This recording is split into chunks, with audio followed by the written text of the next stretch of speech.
예레미야 30장부터 33장은 위로의 작은 책이라 불리는 그런 부분입니다. 특별히 예레미야 전체를 볼 때에도 정말 그 위로의 작은 책이라 부르는 이유는 뭐냐면 그리고 회복과 그리고 소망의 메시지, 위로의 말씀들을 집약적으로 모아놓았기 때문에 그렇게 불리고 있습니다. 30장 2절 한번 볼까요? 약간 앞으로 가십시다. 제가 읽겠습니다. 이스라엘의 하나님 여호와께서 이와 같이 말씀하여 이르시기를 내가 내게 일러준 모든 말을 책에 기록하라 라고 말하고 있습니다. 여기에서 말하는 책이 의미하는 게 바로 30장부터 33장의 내용인 것으로 보입니다. 이제 곧 재난의 날이 닥치겠죠. 야곱의 환난의 때는 올 거예요. 그것은 무서운 심판이 될 것입니다. 그러나 이 모든 심판이 지날 때, 이 모든 것이 지날 때 분명히 하나님은 바벨론의 멍에를 다시 깨뜨리실 것이고, 그리고 그걸 꺾어버리시고, 그리고 이 모든 일을 이룰 하나님이 일으키신 왕이 있을 것이라고 말합니다. 30장 9절 한번 보십시오. 그 왕은 다윗 왕이라고 이렇게 말하고 있습니다. 이것이 무슨 말일까요? 그 다윗 왕은 어떤 일을 행하게 될까요? 하지만 그 구체적인 내용이 오늘 본문에 나옵니다. 우리는 다윗 왕이 누구인지, 그가 역사 가운데 어떤 인물인지에 대한 힌트를 여기서 얻게 됩니다. 라헬이 자식이 없어 울고 위로를 받는 것을 거절했다고 말하는 것은 사실 쉽게 이해할 수 있는 말씀이 아닙니다. 우리는 라헬이 어떤 인물인지 알죠? 남편 야곱에게 사랑을 받았지만 아이를 갖지 못했던 그런 여인이었습니다. 하지만 결국 두 아들을 얻게 되죠. 요셉과 베냐민을 얻게 되고 베냐민을 낳다가 죽게 됩니다. 지금 역사적인 맥락에서 보면 이 라헬의 눈물과 애곡은 이 낳은 요셉의 아들들의 그 지파가 북이스라엘에서는 유력한 집안이 되는데요. 에브라임과 므낫세가 됩니다. 그래서 근데 그들이 북왕국의 멸망으로 역사 가운데 사라져버린 것을 비유적으로 그 슬픔을 말하는 게 라헬의 애곡입니다. 그런데 그 라헬이 라마에서 슬퍼하고 또 통곡합니다. 근데 이 라마는 유다가 함락되었을 때 백성들이 바벨론으로 끌려갈 때 지나가게 되는 그런 성읍이 됩니다. 그래서 예루살렘 북쪽에 8km 지점에 위치한 곳이죠. 그래서 포로로 끌려갈 백성들, 이제 곧 유다 백성들도 끌려갈 텐데 그 일에 대한 슬픔을 라헬의 애곡으로 표현하고 있습니다. 이렇게 남편의 사랑을 받았던 라헬, 어쩌면 신랑 되신 하나님, 신랑 되신 예수님의 사랑을 받은 교회 이스라엘은 그들의 죄 때문에 쫄딱 망해가지고 쉽게 말하면 자기의 죄 때문에 포로로 끌려가는 거예요. 그 슬픔, 그 처량함을 라헬의 애곡을 통해서 우리에게 말하고 있습니다. 하지만 하나님께서 유다 백성이 바벨론의 손에 짓밟힐 것이지만 울지 말라라고 오늘 말씀에서 말하고 있습니다. 라헬의 눈물을 닦아주겠다라는 것이죠. 그걸 약속하고 있는 거예요. 왜냐하면 결국 최후에 소망이 있기 때문에 그렇습니다. 그런데 여기 라헬에 대한 언급은 나중에 마태복음 2장 16절에서 18절에서 그대로 인용되는 말씀입니다. 예수님이 태어나셨을 때 헤롯 왕이 베들레헴의 근처에 있는 다 라마가 속한 지역인데요.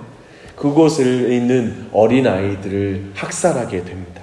그때 많은 어머니들이 자식을 잃은 것 때문에 슬퍼하며 통곡하죠.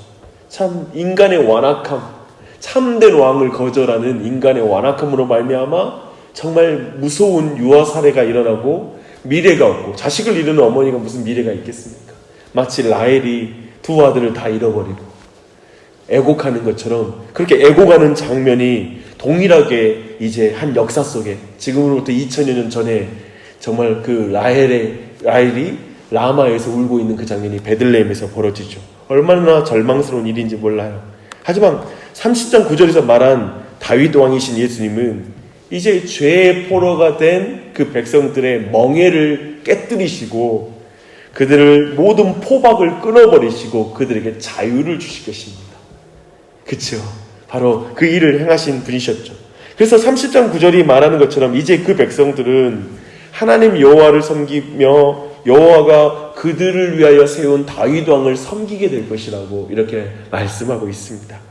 31장 19절, 하나님의 은혜를 경험한 에브라임은 이제 하나님께서 그들을 돌이키게 하신 후에 뉘우쳤고 교훈을 받은 후에 이제 자책하기 시작하는 거예요.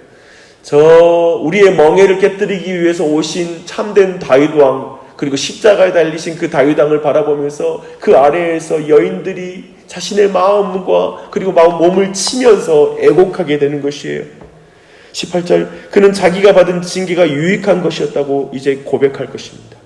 하나님께서 이제 처녀 이스라엘을 예전에 붙잡혀갔던 그 길을 지나 돌아오게 하시면서 여자가 이제 남자를 둘러싸게 될 거라는 표현을 쓰고 있습니다. 이 표현은 하나님의 은혜로 말미암아 믿기 어려운 일이 일어날 것인데, 그건 포로로 끌려갔던 그 여인들이 돌아와서 이제 남자 곁에 둘러싸게 된다는 것이죠. 이 남자는 신랑 되신 하나님을 말합니다. 신랑 되신 하나님 앞에 모여서 둘러싸서 그들이 이제 자책하고, 그리고 넘어졌던 이들이 그 신랑을 기쁘게 또한 맞이하게 될 거라고 말하고 있는 것입니다. 마치 하나님께서 정말 그 신랑 되신 주님께서 다시 돌아와서 우리를 포옹하기 원하시는 그러한 장면을 말해주는 것이죠. 이렇게 이스라엘은 다시 복을 얻게 될 것입니다. 하나님은 우리 예레미야 1장에서 봤죠. 예레미야는 그 땅을 뽑고 회파하고 멸하는 그런 심판의 메시지와 함께 다시 세우는 메시지, 그리고 회복시키는 메시지가 있다고 했는데, 그 말씀이 그대로 31장 27절로 28절에 그대로 나옵니다.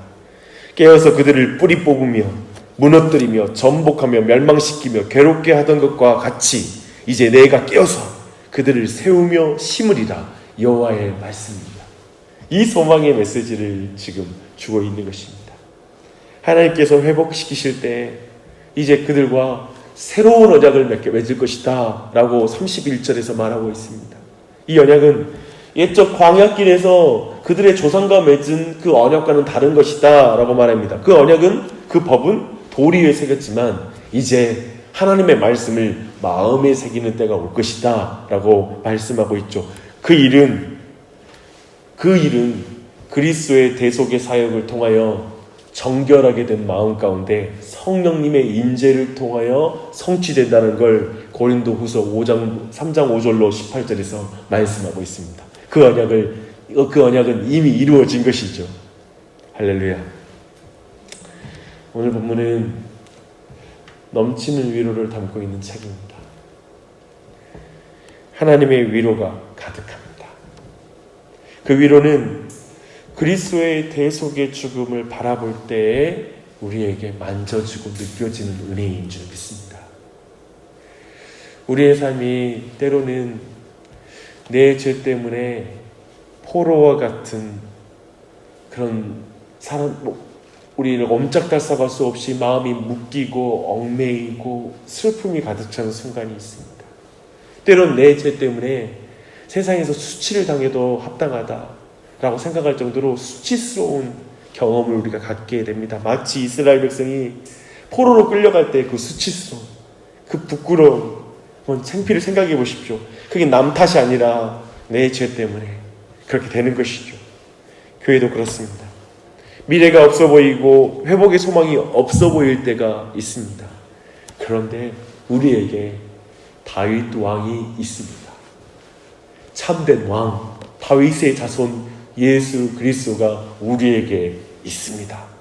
항상 우리 구주 예수님을 바라보십시오.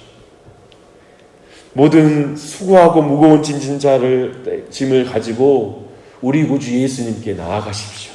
그분이 우리의 모든 짐으로부터 우리를 자유케 할 것입니다.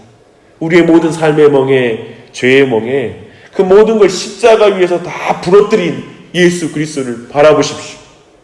그분만이 우리에게 소망입니다.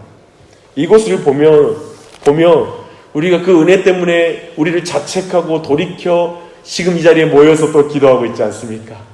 신랑 되신 예수님의 곁에 주위에 모여서 그분을 예배하고 또 그분께 기도하고 있지 않습니까? 이 자리에 그런 자리인 줄 믿습니다. 그분을 믿고 나아가며 기도했으면 좋겠습니다. 왜 하나님께서 우리와 같은 자에게 여전히 그런 은혜를 베푸시고 언약을 맺어주시는지, 또 왜 은혜로운 이 말씀을 주시는지요. 오늘 우리의 현실이 암울하고 그리고 어려울지라도 이 약속을 주신 하나님을 신뢰하며 나아갔으면 좋겠어요.